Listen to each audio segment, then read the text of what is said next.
Nous allons représenter le système de coordonnées polaires. Il est important d'expliquer la définition de coordonnées polaires.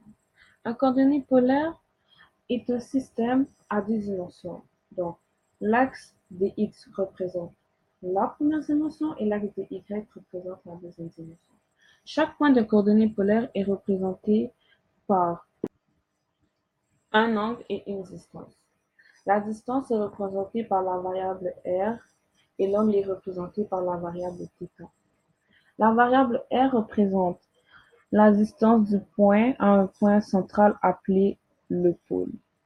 Et la variable θ représente la mesure dans le sens trigonométrique, alors le sens positif, de l'angle entre le point et la demi-droite d'angle 0, qui est appelé l'axe polaire.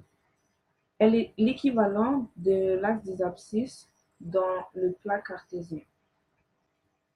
Donc, dans le schéma ci-dessous, la coordonnée angulaire devrait se trouver entre le point M et l'axe polaire, l'équivalent de l'axe des abscisses dans le système cartésien. Par la suite, il est important de savoir placer une coordonnée polaire dans un graphique. Comme ça, il est plus facile de voir visuellement comment notre coordonnée polaire est représentée.